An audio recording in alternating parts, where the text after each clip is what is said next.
Today, we're going to talk about sound and light. This really follows up on our waves unit. Both sound and light are waves. So things we talked about last unit, compressional waves, rare and the parts of that, rarefactions, compressions, transverse waves with crests and troughs would really apply to this. Also refraction. Refraction, we'll talk a lot about that on Monday. Okay, sound waves we're going to talk today. We know that a sound is produced by anything that vibrates, And we know this because, as we demonstrated last unit, we can put our fingers right over our voice box. And when we talk, we create a vibration. Same thing in, like, say, band class. When you hit the drums, a vibration occurs. When in anything you do, anything that creates a vibration creates waves. So even when you throw a rock in a pond, you see the ripples. The sound is produced by that. So anything that causes anything that vibrates causes a sound. Sounds are compressional waves, so also known as longitudinal waves.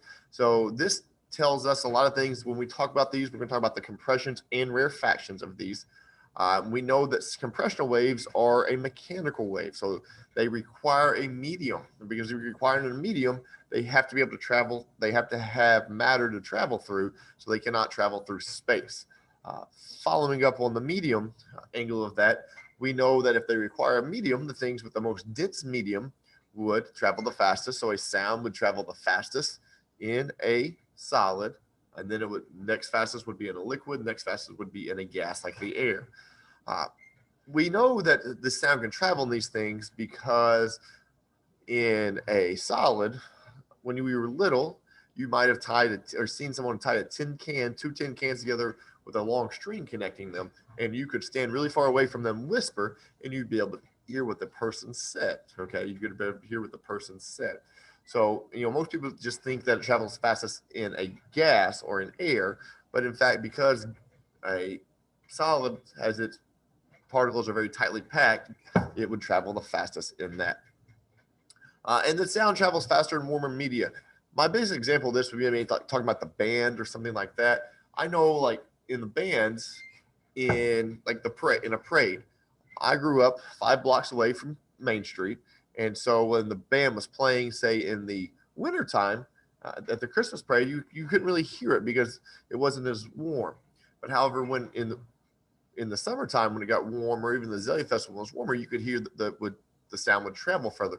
I liken this to a highway, okay? Because we know that sound needs to have matter to travel. It needs to have matter to travel through.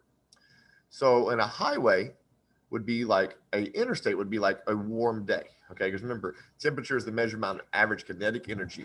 So temperature would be how fast. The higher the temperature, the faster things are moving. It's like an interstate. You can travel faster on an interstate because all the other cars are moving faster. And so that sound has something to piggyback on the fast car. Whereas a slow car, say down Commercial Street, speed limit's 35, you can't travel as fast down that because it's not moving as fast. That would be what a cold temperature would be. So when we're talking about sound waves, we can talk about two things. Okay, intensity. Sound intensity is the amount of energy transferred by a given wave in a given second. Okay, that's the definition of intensity, is the amount of energy. It's a measure of the amplitude. Remember, amplitude is the measure of how much energy it has. In a compressional wave, in a longitudinal wave, the tighter the compressions, the more energy the wave has. And we know this because we can talk about a compressional wave being like a spring. The tighter you pull the spring together, the further it's going to shoot, the more energy it would have.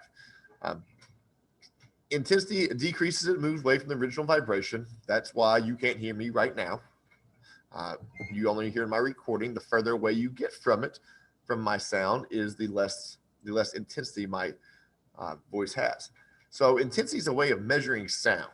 However, loudness is actually a scientific term. Okay, loudness is the human perception of sound intensity. It is measured in decibels. In the loudness is measured in decibels. Let's go back to our last unit when one of your questions in your homework said, if a tree fell in the woods and no one was there, did it make a sound? The answer to that question was yes, because it made a sound because it created a vibration. Anything that creates a vibration creates a sound. Doesn't matter if we were there or not, it still made a sound. Now, the follow-up question this I told you about was, what is, if the tree fell in the forest and no one was there, was it loud? And the answer to that would have been no. Okay, the answer to that would have been no, because loudness is the human perception of sound intensity. So if there wasn't a human there to perceive the sound, to hear the sound, then it was not loud. People actually say I'm very loud, and that's a very true statement. We measure things. We can measure our voices in decibels. Okay, we measure it in decibels. Here's just some different things, I find very interesting. Okay, the decibel scale is 0 to really infinity. Really, I mean, I don't know how high it goes. You can see the highest thing I have on here is 150 decibels. But some things that you would think would be very quiet. Pretty much everything makes a sound. Your house at night is approximately 30 decibels. Your house at night is approximately 30 decibels. That is just your fan going, you sleeping, because anytime you move, you're creating a vibration. Anytime anything moves, it's creating a vibration. So it is going to create a sound, a very low sound. Leaves rustling outside would only be about 20 decibels. As you go up there, as you move up this, you know that these things get louder, okay? You should probably draw a line at about 120 decibels, okay? 120 decibels is known as the pain threshold. Okay, at the pain threshold, we know that exposure to sounds above the pain threshold can actually cause damage to your eardrums. So anything 120 decibels above could cause your eardrums to rupture. That's why you see people that are working at an airport, people that are working with drills, and even industrial work, which it's 110 on here. Those people wear earplugs or earmuffs to cancel out some of the sound, so it doesn't destroy their ears. I really think that people are really starting to see now, talking about stereo music, really in the last 10, 15 years, there's been more people that are having ear problems. I think it's going to be a very much long-term effect. Some people listen to music so loud with AirPods. When I was younger, you could only turn your speakers up; would only go up so loud. But now you're seeing, beats and other things like that cancel out all the other noise, and that traps all of the sound intensity in your ears, and it can cause that damage. So if loudness discusses the sound intensity, okay, the amplitude, the energy, the other thing that we could really talk about would have been frequency, okay?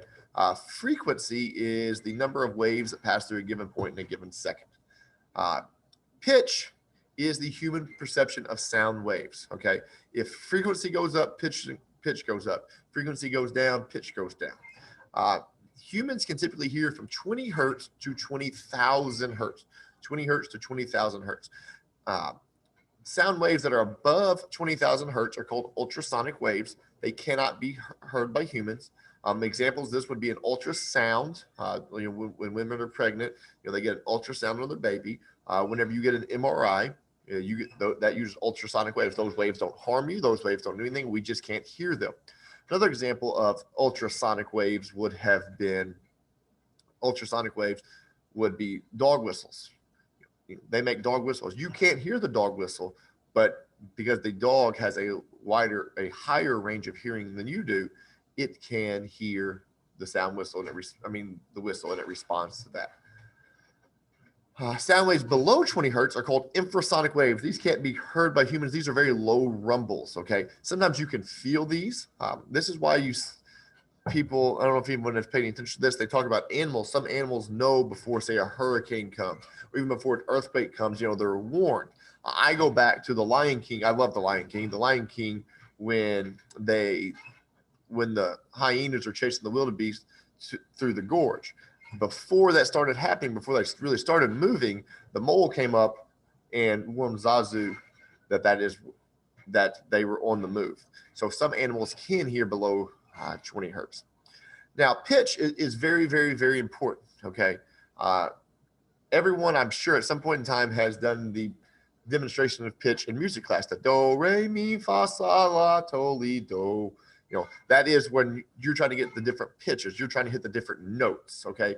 And I don't know much about music. I'm not very musically inclined, but each note has a certain pitch, okay? Each note has a certain pitch, and the pitch is a certain frequency. So people that are you hear anybody that's saying the tone deaf, they really can't pick out these frequencies. my wife says I don't hear very well, and that's actually correct. If you ever go to the St. Louis Science Center, you can get a hearing test, and a lot of times your hearing test will involve with pitch, and the same thing at the St. Louis Science Center. They have a little pair of headphones you put on, and it starts at a very low frequency, and it moves up, and you click a button when you hear the sound, and it will measure, what your ear can hear. I know that my left ear is pretty normal. I can hear about from 20 to about 20,000 hertz. But in my right ear, when I've done this numerous times, I stop hearing sounds at about 16,000 hertz in my right ear, which that's a very, very high pitched sound. I'd say that's why Mr. Starr, when I was in high school, wouldn't let me join the band and why he wouldn't let me join the church choir. But pitch is the human perception of sound waves. So pitch is to frequency as loudness is to intensity. So why is sound important? Sound is important because of a lot of different things. Sonar and echolocation use sound waves. Echolocation is the process of locating objects by emitting sounds and detecting the sounds that reflect back. Okay. A bat uses echolocation. That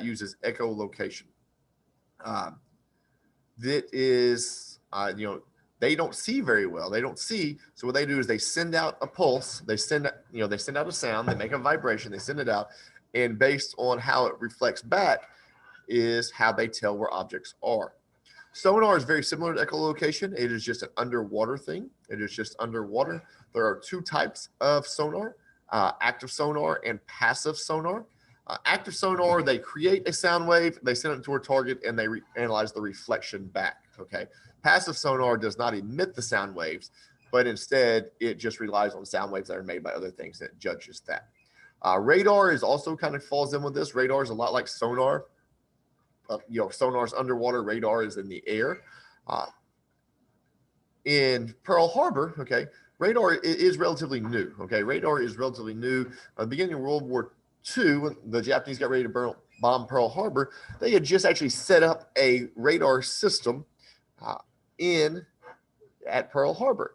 And actually a mistake that was made is this radar system was not very advanced.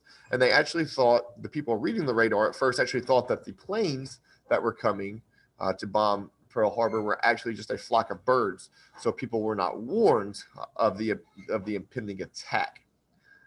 But later, as the World War II progressed, there was a lot of work done in radar. And that's really a big thing that made a big difference for the Allied powers and allowed them to win, because they could see with their radar, see the German bombs coming, the German planes coming to bomb them, and made a very, very big difference. The last thing we're going to talk about today is a Doppler effect. Okay, the Doppler effect is the change in pitch or frequency due to the relative motion of a sound of the wave source. The biggest prime example of the Doppler effect would be an ambulance or a police car coming. You can tell whether the ambulance is coming or going by listening to the pitch that it has. The pitch gets higher as it gets closer to you, and then as it starts moving further away from you, the pitch gets lower, and this. It's something that's been programmed into you. Other uses of the Doppler effect would be Doppler radar. If you ever go watch the weather, I don't know how much attention you pay to the weather, but I remember when the triple Doppler radar that KFS 12 used to have, they had their radar coming from Cape, Paducah, and St. Louis, and they would overlap. And by looking at the frequencies that they judge, the frequency of the waves that they judge, they could tell what type of storms are coming. So a radar uses the Doppler effect to tell whether they're coming or going. They don't just rely on that they're there. They can tell how fast they're moving and things like that. So if you have any questions, please let me know. You'll have a worksheet that goes along with this. Thank you.